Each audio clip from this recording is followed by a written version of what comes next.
share and subscribe to Vishwasam.in.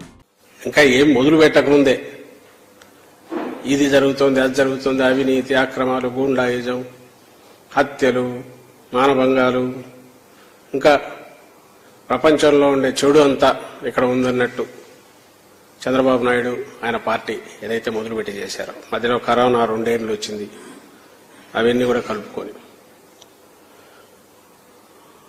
Amit Shah గారు కూడా మొత్తం అవే వల్లే వేశారు ఈరోజు వచ్చి. సరే, సహజంగానే ఒక కూటమిగా వాళ్ళు ఏర్పడ్డారు కాబట్టి, కూటమి కర్తవ్యము, దాంతో పార్టీ పార్ట్నర్ కాబట్టి ఇక్కడికి వచ్చాక ప్రభుత్వాన్ని విమర్శించాలి. ప్లస్ భారతీయ జనతా పార్టీ జాతీయ పార్టీ వాళ్ళకుండే విధానాలు వాళ్ళకుంటాయి.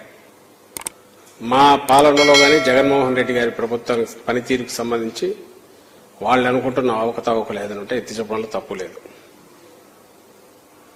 అలా కాకుండా చంద్రబాబు నాయుడు గారు ఏం చెప్తున్నారో మొత్తం అవి వేయడంలో భాగంగా మిగిలినవన్నీ రొటీన్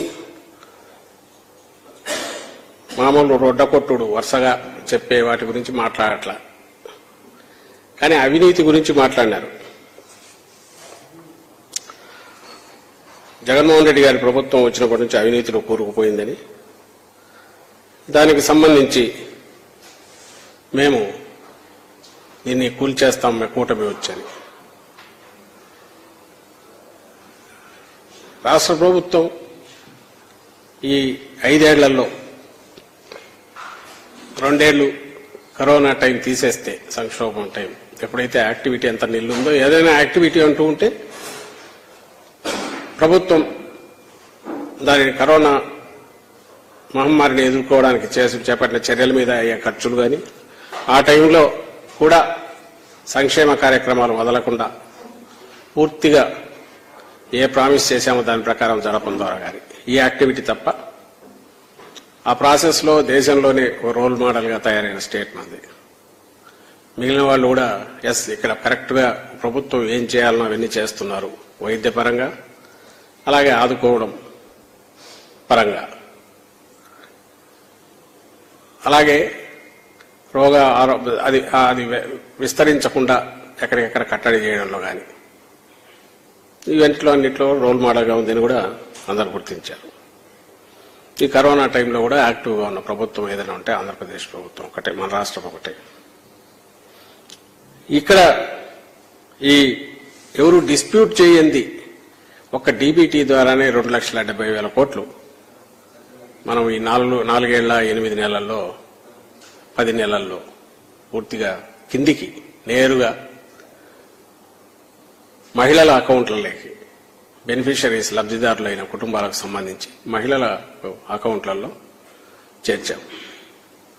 అంటే ఇది ఎందుకు చెప్తున్నానంటే 2,70,000 కోట్లు నేరుగా ₹1 పిల్ఫరేజ్ అవినీతికి అవకాశం లేకుండా, అంతకుముందు హయాంలో ఉన్న జన్మభూమి కమిటీలు లాంటివి లేకుండా నేరుగా వాళ్ళ అకౌంట్లోకి మనం పంపిస్తే, అలాగే అంటే నేను లెక్కలు భారీగా కనపడేవి చెప్తున్నా. 31 లక్షల ఇంట్లో పట్టాలు కరోనా అయిపోయిన తర్వాత, పీరియడ్ అయిపోయిన తర్వాత ఇమ్మీడియట్ మొదలుపెట్టి పూర్తి చేసి, కన్స్ట్రక్షన్ కూడా 9 లక్షల ఇల్లు పూర్తి చేసి ఈరోజుకు రికార్డు బ్రేక్ చేస్తే,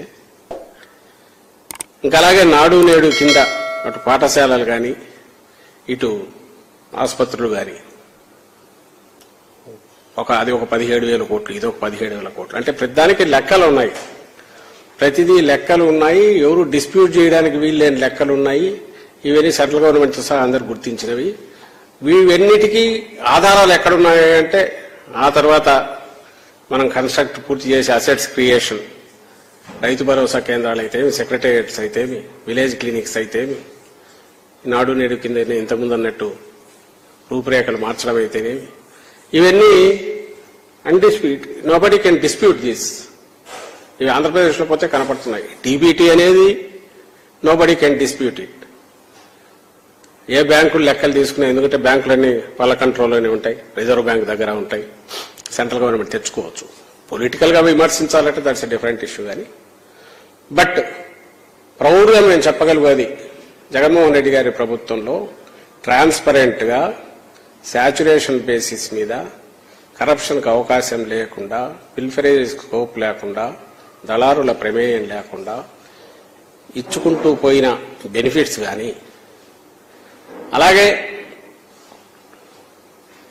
అసెట్ క్రియేషన్ కానీ, కొత్తగా ఇప్పుడు టేకప్ చేసిన ప్రాజెక్ట్స్ కానీ, ఇందులో ఏది ఆకాశంలో నుంచి ఎక్కడో గాల్లో లెక్కలు చెప్పట్లాగా వాళ్ళ బీజేపీ వాళ్ళు పోయి చూసుకున్నా కనపడతాయి. అందులో ఆయన సెంట్రల్ గవర్నమెంట్ ప్రతినిధిగా ఇక్కడికి వచ్చారు, హోమ్ మినిస్టర్. సో వాళ్ళ చేతిలోనే అన్నీ ఉన్నాయి, అక్కడ చెక్ చేసినా కనపడతాయి. అందరికి తెలిసిన విషయం ఇది.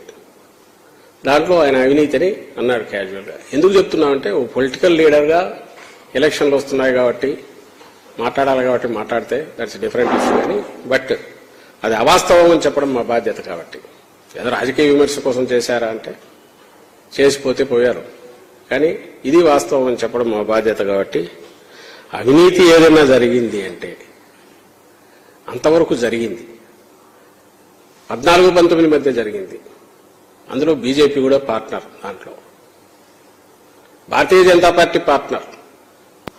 భారతీయ జనతా పార్టీ పార్ట్నర్ గా ఇక్కడ మంత్రివర్గంలో ఉంది. తెలుగుదేశం పార్టీ ఎన్డీఏ పార్ట్నర్ గా కేంద్ర మంత్రివర్గంలో కేబినెట్ లో కూడా ఉంది. మరి ఆ పాపం అంతా ఎట్లా తప్పించుకుంటారు? ఆ రోజు జరిగింది. దాన్ని సహించలేకనే ఆంధ్రప్రదేశ్ రాష్ట్ర ప్రజలు దాన్ని తిరస్కరించారు. Like, share and subscribe to Vishwasam.in.